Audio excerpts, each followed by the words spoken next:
तो फ्यूचर की दुनिया में एक बुद्धिस्ट मॉन्क जब देखता है कि लोगों ने धर्म के रास्ते पर चलना बिल्कुल बंद कर दिया है और साथ ही वो एक दूसरे की मदद भी सिर्फ अपने फायदे के लिए करते हैं, तो वो उस समय की टेक्नोलॉजी के हिसाब से ये एक तरीका निकालता है जिससे लोगों को वापस से धर्म से कनेक्ट करा जा सके। वो ये सारी चीजें कैसे करता है, इसके बारे में जानने के लिए मिलेगा हमें आज की इस कहानी में। तो कहानी की शुरुआत होती है फ्यूचर के बैंकॉक में एनक नाम के एक बुद्धिस्ट मॉन्क को दिखाते हुए, जो कि अपनी आई बडी रोबोट के साथ डोनेशन को इकट्ठा करने के लिए इधर उधर घूम रहा होता है। एनक असल में एक बहुत अच्छा बुद्धिस्ट मॉन्क था और वो इसी चीज पर बिलीव रखता था कि जैसे बुद्धा ने सिखाया था कि लोगों की मदद करनी चाहिए, तो इसी को करने से बहुत ज्यादा सुकून और आराम मिलता है। पर आजकल का टाइम पूरी तरह से अलग हो चुका था, जहाँ पर कोई भी इंसान बुद्धिस्ट या फिर किसी भी धर्म को फॉलो करने के मूड में नहीं था। अगर वहाँ के लोग किसी की मदद करते भी थे तो वो यही एक्सपेक्ट कर चलते थे कि सामने वाले से भी उन्हें कोई ना कोई प्रॉफिट जरूर होगा। गलियों में ही थोड़ा सा आगे जाने पर एनक कुछ बच्चों को देखता है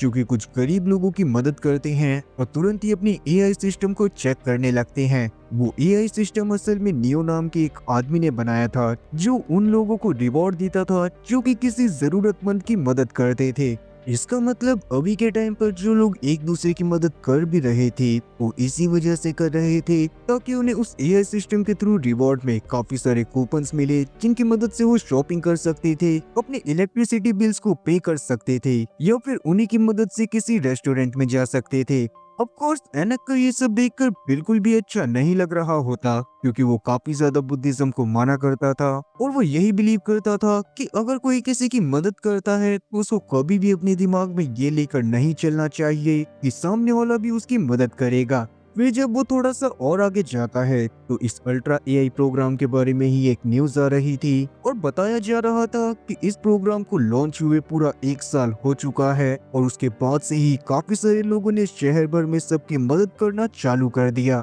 इस प्रोग्राम के फाउंडर का नाम नियो था, जो कि इस उम्मीद से प्रोग्राम को लोगों के बीच में लेकर आया था कि इस प्रोग्राम की मदद से लोग बुद्धिज्म को फॉलो करते हुए लोगों की मदद करने के बारे में सीखेंगे। पर लोग यहाँ पर एक दूसरे की मदद सिर्फ इसी वजह से कर रहे थे क्योंकि उससे उन्हें क्रेडिट पॉइंट मिल रहे थे, जिससे उनका खुद का ही फायदा हो रहा था। इसका मतलब लोग सिर्फ भलाई तभी करना चाह रहे थे जब उस भलाई को करने से उनका भी भला हो। यही चीज एनक को बिल्कुल भी पसंद नहीं थी, पर वो नियो के सामने अपने ओपिनियन को नहीं रख सकता था क्योंकि वो जानता था कि नियो एक बहुत बड़ी कंपनी का मालिक है और वो एक सिंपल सा मॉन्क। एनक जब थोड़ा सा और आगे जाता है तो वहाँ पर उसे एक लड़की देखती है जो कि उसे देखने के बाद उसे खाना देने के लिए आगे बढ़ रही थी। वो लड़की असल में काफी ज्यादा मासूम थी और वो सच में लोगों की सिर्फ इसीलिए मदद करती थी क्योंकि वो उनकी मदद करना चाहती थी, न कि इस वजह से कि लोगों का भला करके वो क्रेडिट स्कोर कमा सके और बाद में अपने यूटिलिटी बिल्स को पे कर पाए।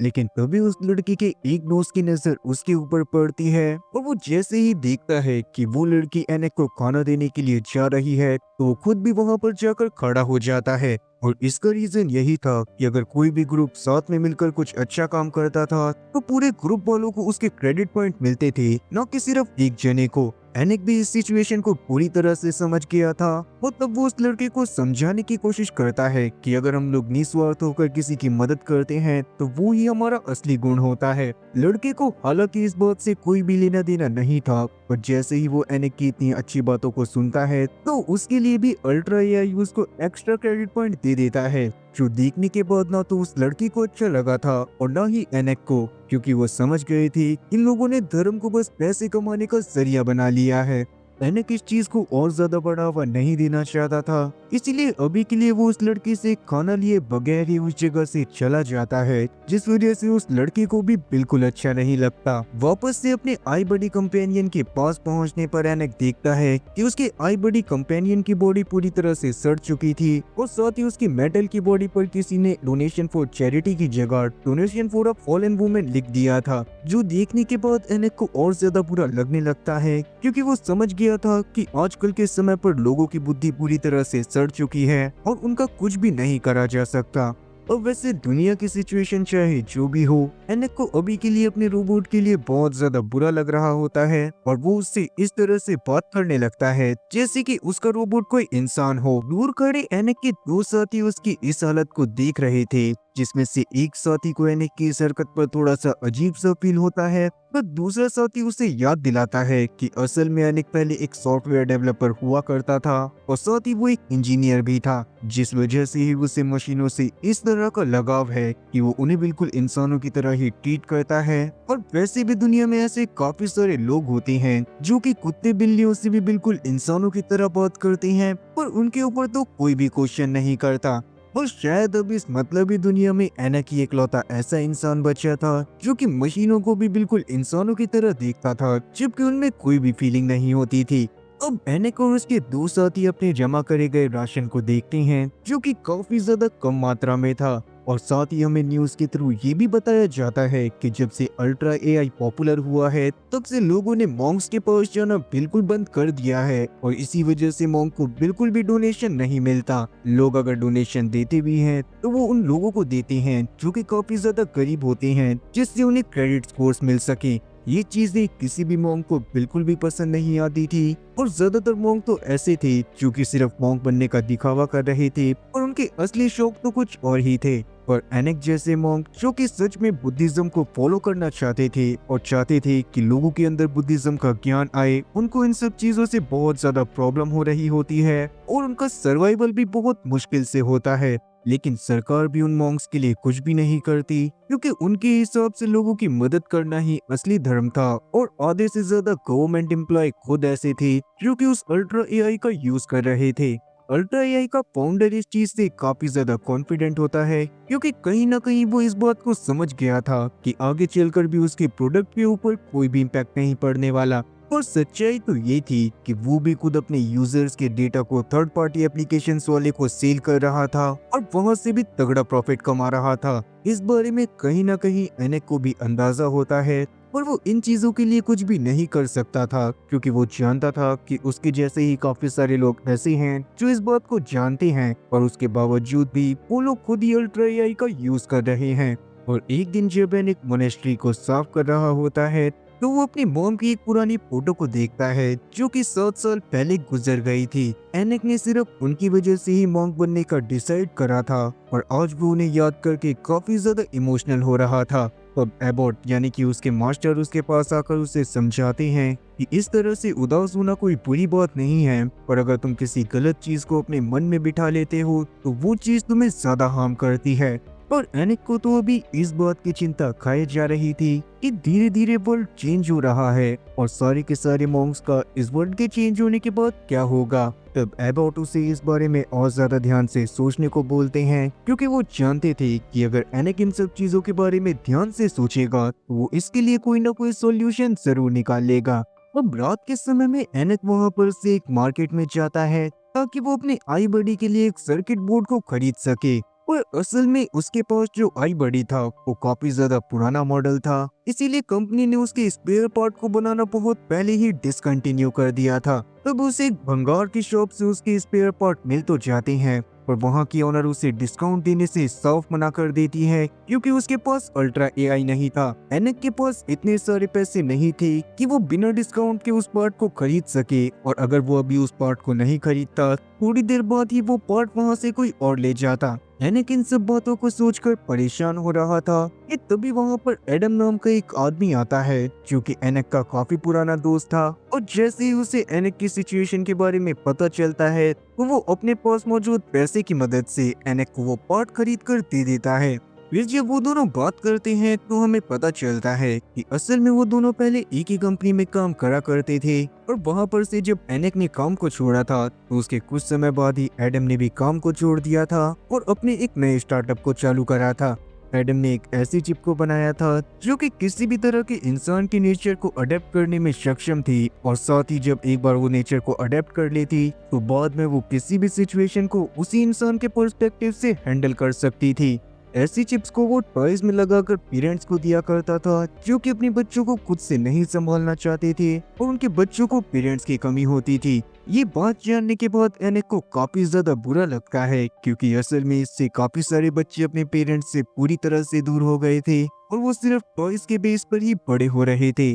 जबकि आजकल के टाइम पर बच्चों को अपने पेरेंट्स के साथ ज्यादा से ज्यादा समय बिताना चाहिए और उनके साथ बैठकर बातचीत भी करनी चाहिए। पर एडम का मानना था कि उन्हें टाइम के साथ टेक्नोलॉजी को भी अडेप्ट करना सीखना चाहिए, क्योंकि अगर वो ऐसा नहीं करेंगे तो वर्ल्ड के चेंज होने के बाद वो लोग काफी ज्यादा ओल्ड फैशन लगेंगे। अभी के लिए वो एनेक को भी एक अल्ट्रा एआई गिफ्ट करता है और उससे उसको यूज करने को बोलता है। अब वैसे तो एनेक उस अल्ट्रा एआई को नहीं लेना चाहता था, पर जब एडम उसको जबरदस्ती वो अल्ट्रा एआई देता है तो एनेक उसको ले लेता है। फिर घर जाने के बाद पहली बार जब एनेक अल्ट्रा एआई को यूज करके देखता है तो उसे पता चलता है कि जब वो उस अल्ट्रा एआई के बारे में पूरी रिव्यू भी दे रहा था तब भी वो अल्ट्रा एआई उसको काफी सारे क्रेडिट पॉइंट दे रहा था। डेट मीन्स कि अल्ट्रा एआई के पास खुद से सोचने समझने की पावर नहीं थी और वो इस बात को खुद भी नहीं जानता था कि सामने वाला इंसान क्या अच्छा काम कर रहा है और क्या बुरा, और लोग उसको पहनकर सिर्फ अच्छा काम ही करा करते थे। इसीलिए लोगों को लगता था कि जब वो कोई अच्छा काम करते हैं तभी अल्ट्रा एआई उन्हें क्रेडिट पॉइंट देता है, जबकि सच्चाई तो यही थी कि अगर कोई भी उन्हें बुरा रिव्यू भी देता है तब भी वो उसको क्रेडिट पॉइंट देते हैं। ये जानने के बाद तो एनेक एकदम शॉक हो गया था और उसने अल्ट्रा एआई को यूज करना बिल्कुल बंद कर दिया था। अब इसके अगले दिन भी जब वो डोनेशन जमा करने के लिए निकलता है तब उसको वापस से वही लड़की दिखाई देती है जो कि उसको पहले खाना देने के लिए आई थी। वो लड़की जैसे ही एनेक को देखती है वैसे ही वो उससे पिछले बिहेवियर के लिए माफी मांगती है और उसे वापस से एक खाने का पैकेट पकड़ाने की कोशिश करती है। लेकिन आजकल के टाइम पर लोगों को कोई अकेले अच्छा भी नहीं करने देता था। उस लड़की का दोस्त उसके पास वापस से आ जाता है और वापस से वो उसी तरह की बातें करने लगता है जैसे कि वो पिछली बार कर रहा था। लेकिन इस बार वो लड़की शांत नहीं रहती और गुस्से में अपना अल्ट्रा एआई निकालकर पानी में फेंक देती है, क्योंकि वो आजकल के टाइम के टीनेजर लड़कों से भी परेशान हो गई थी, क्योंकि वो सिर्फ लोगों की मदद इसीलिए करते थे ताकि उन्हें क्रेडिट पॉइंट मिल सके। वो लड़का इस बात की वजह से उस लड़की पर काफी ज्यादा भड़क जाता है और उसको उल्टा सीधा बोलने लगता है। वो उसको जबरदस्ती पकड़कर अपने साथ लेकर जा रहा था, पर उस समय पर एनेक का आई रोबोट उस लड़की को बचाने की कोशिश करता है और उस लड़की को बहुत बुरी तरह से मारता है। एनेक ने अपने आई रोबोट को पकड़ तो लिया था, पर वो इस बात को समझ गया था कि उसके आई रोबोट के अंदर थोड़े से इमोशंस हैं और वो एनेक की बातों से बहुत कुछ सीखता है, जिस वजह से उसे पता है कि कहां पर किस तरह का एक्शन लेना है। इस इंसिडेंट के बारे में नियो को पता चल गया था और जब उसे पता चलता है कि एक लड़की ने एक मॉन्क की वजह से अपने अल्ट्रा एआई को पानी में फेंक दिया तो वो एनेक को मिलने के लिए अपने हेडक्वार्टर में बुलाता है। एनेक भी अपने दोस्त एडम के साथ उस आलीशान हेडक्वार्टर में चला गया था जहाँ पर सब कुछ सोने से बना हुआ था। पर जैसे ही वो लोग लिफ्ट से बाहर आते हैं तो वो एक टूटे टाटे घर में पहुंच जाती हैं जहाँ पर एक कपल मौजूद था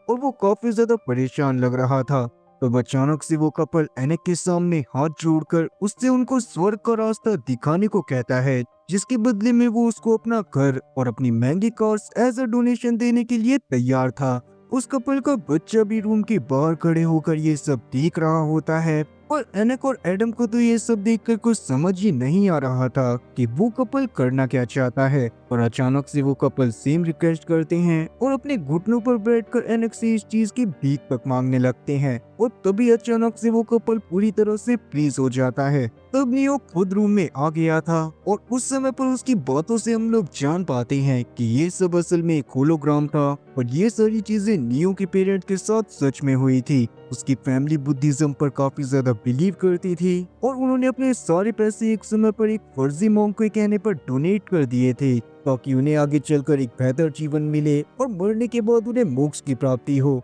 उन्होंने तो ये बेहतर जीवन के लिए करा था, लेकिन कुछ समय बाद ही उन लोगों के घर में सिचुएशन इतनी ज्यादा बिगड़ गई कि उन लोगों के ऊपर करोड़ों का कर्जा हो गया, जिस बात की वजह से ही नियो के फादर ने अपनी पूरी फैमिली को खत्म करने का डिसाइड करा और उन्होंने पूरे घर में आग लगा ली, जिसमें नियो के फादर और नियो की मदर तो मौके पर ही मारे गए। लेकिन जैसे तैसे नियो की जान बच गई और उसके बाद से ही नियो ने डिसाइड करा कि वो इस तरह के मॉन्क्स को पूरी तरह से डिस्ट्रॉय कर देगा। That means कि he was not a villain but just a broken hero। अगर हिंदी में ही बात का मतलब समझाया जाए तो बस इतना सा है कि वो कौनो बुरा आदमी भी नहीं था, बस लोगों की हरकतों की वजह से वो इतना ज्यादा टूट गया कि उसने बुरा बनने का डिसाइड करा। अब उन मॉन्क्स को डिस्ट्रॉय करने के लिए ही उसने अपना अल्ट्रा एआई बनाया था, जो लोगों को धर्म के रास्ते पर चलकर लोगों की मदद करने के लिए एडमायर कर रहा था, न कि ऐसे फर्जी मॉन्क के पास जाकर अपने सारे पैसे उन्हें देने के लिए। और नियो की इस हरकत की वजह से लोगों ने धर्म सीखने के लिए झूठे मॉन्क्स का सहारा लेना बिल्कुल बंद कर दिया था। आगे चलकर वो एक ऐसा एआई बनाना चाहता था जो कि मॉन्क्स की जगह पर धर्म के बारे में लोगों को सिखाए। इसके लिए वो एनेक और उसके साथ के बाकी सारे मॉन्क्स को हायर करने की बात करता है ताकि वो उनकी विजडम की मदद से अपने गोल को अचीव कर सके। और इससे लोगों के ऊपर ये इम्पैक्ट पड़ता कि वो बाकी सारे मॉन्क्स को भी डोनेशन देना बिल्कुल बंद कर देते। एनेक को ये बात बिल्कुल भी सही नहीं लगती और अभी के लिए वो नियो को जवाब दिए बिना ही वहाँ से जाने लगता है। नियो को भी ये बात समझ में तो आ गई थी कि एनेक असल में एक अच्छा मॉन्क है, मगर कहीं ना कहीं अभी के लिए वो उसका कॉम्पिटिटर भी था। एडम को भी नियो की बात सुनने के बाद उसका तरीका काफी ज्यादा अच्छा लगा था, लेकिन एनेक बाद में उसे बताता है कि वो इस प्रोजेक्ट पर नियो के साथ नहीं बल्कि खुद के साथ काम करेगा, क्योंकि कहीं ना कहीं एनेक इस बात को जानता है कि नियो जब उस एआई प्रोजेक्ट को मार्केट में लाएगा तो वो उससे काफी सारे पैसे कमाएगा, जबकि ये ज्ञान तो लोगों को फ्री में दिया जाता है। और एनेक तो मॉन्क बना ही इसलिए था ताकि वो लोगों को धर्म के रास्ते पर चलना सिखा सके।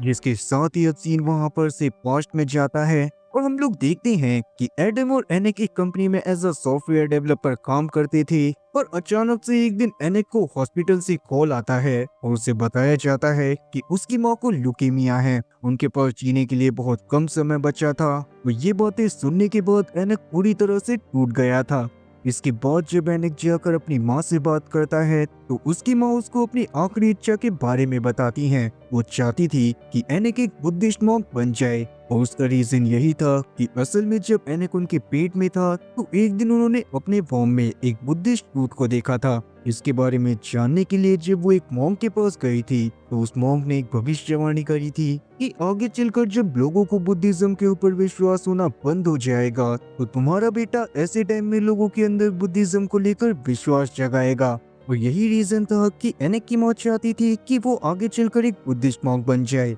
एनेक भी इसके लिए मान जाता है और कुछ समय बाद ही उसकी माँ गुजर जाती है। और अपनी माँ के गुजरने के बाद एनेक इतना ज्यादा टूट गया था कि उसने सुसाइड करने का डिसाइड कर लिया था। पर जब वो सुसाइड करने के लिए एक बिल्डिंग के ऊपर जाता है तो वहाँ पर से उसे सामने एक बुद्धिस्ट टेम्पल दिखाई देता है, जिसमें से अबोट उसकी हालत को देखकर समझ गए थे कि वो क्या करने वाला है। अबोट उसके सामने आकर उसे बुद्धा की बातें याद दिलाते हैं और वापस से उसे धर्म के रास्ते पर चलने को कहते हैं। उस समय पर एनेक को अपनी माँ की आखिरी इच्छा याद आ गई थी और वो एक बुद्धिस्ट मॉन्क बन गया था। अब ये सारी बातें याद करने के बाद प्रेजेंट टाइम में एनेक के पास एक आइडिया आता है कि अगर आजकल के टाइम के हिसाब से लोग खुद को चेंज कर रहे हैं तो वो क्यों ना आजकल के लोगों के हिसाब से ही अपने तरीके को चेंज कर लें। एनेक अभी के लिए सोच रहा था कि वो एडम की चिप की मदद से बड़े बड़े मॉन्क्स के थॉट को रिकॉर्ड करेगा और बाद में वो उनकी नेचर को उस चिप में अडेप्ट करवाएगा, जिससे लोग धर्म की बातों को आजकल की टेक्नोलॉजी के थ्रू सुनेंगे और मॉन्क को भी इस सबसे डोनेशन के बारे में सोचना नहीं पड़ेगा।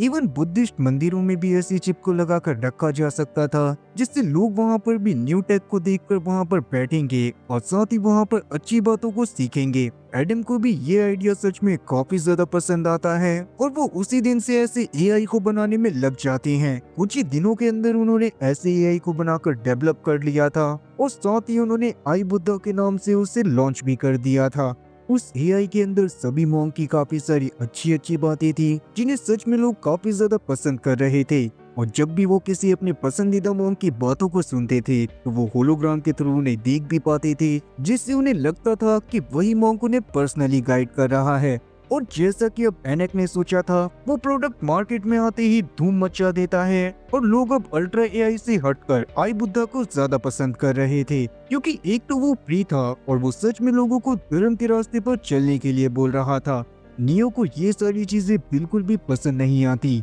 पर वो इस बारे में कुछ कर पाता कि उतने में ही अल्ट्रा एआई के थ्रू करे जाने वाले एक फ्रॉड के बारे में पता चलता है, जिसमें कुछ लोग जानबूझकर गरीब बनकर लोगों की मदद कर रहे थे, जबकि असल में वो बस एक्टर्स थे। पर एआई उनको असली कैरेक्टर समझकर उन्हें क्रेडिट पॉइंट पर क्रेडिट पॉइंट दे रहा था, जिससे उन लोगों ने बहुत सारे पैसे कमा लिए थे। जिससे अब लोगों को भी ये बात समझ में तो आ जाती है कि अल्ट्रा एआई के अंदर सोचने समझने की ताकत तो बिल्कुल नहीं है। एनेक की तरक्की की वजह से एनेक काफी ज्यादा खुश था, क्योंकि उसने कहीं ना कहीं अपनी माँ का ड्रीम पूरा कर दिया था। लेकिन अचानक से एक दिन उसकी मोनेस्ट्री में काफी सारे लोग गुस्से में आ जाते हैं, जो कि अबोट को ढूंढ रहे थे। क्योंकि उसकी ही एक एआई ने एक लड़की को हैरेस करने की कोशिश करी थी, जो सच में काफी ज्यादा अजीब बात थी। और एआई के अंदर ये सारी चीजें क्योंकि खुद से नहीं आ सकती थी, इसलिए एनिक इस बारे में जाकर अबॉट से बात करता है और उसे पता चलता है कि अबॉट ने ये हरकत अपनी एडोलेसेंस की उम्र में सच में करी थी।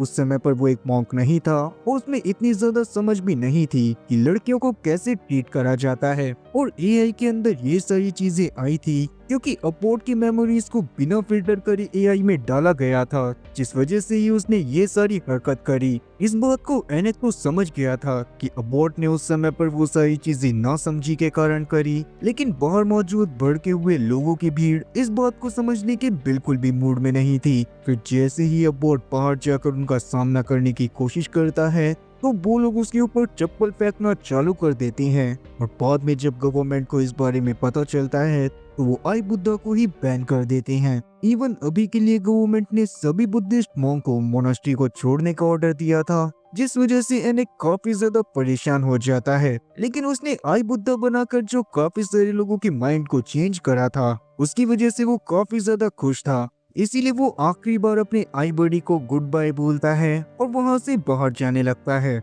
और बाहर जाने पर उसकी नजर टीवी स्क्रीन पर पड़ती है, जहाँ पर न्यूज में न्यू बता रहा था कि उसने अल्ट्रा एआई के एक स्मार्टर वर्जन को निकाल दिया है, जिसको देखने के बाद लोग काफी ज्यादा एक्साइट हो रहे थे। और लोगों के इतने एक्साइटेड बने को देखने के बाद एनिक इस बात को भी समझ जाता है कि आजकल के टाइम पर लोग खुद ही अपने आप को बेवकूफ बनवाते हैं, जबकि उन्हें सच्चाई खुद भी पता होती है। एनिक ने भी डिसाइड कर लिया था कि अब वो किसी भी इंसान को नहीं समझाएगा कि उन्हें क्या करना चाहिए। और इसी के साथ ये मूवी भी यहीं पर खत्म होती है। तो उम्मीद है कि आप लोगों को एक्सप्लेनेशन पसंद आई होगी। अगर एक्सप्लेनेशन पसंद आई हो तो चैनल को सब्सक्राइब करना और बेल नोटिफिकेशन को ऑल पर सेलेक्ट करना और वीडियो को भी लाइक करना। मैं ऐसी ही और मजेदार एक्सप्लेनेशन वीडियोस लाता रहूंगा। खैर तब तक के लिए टाटा और गुड बाय।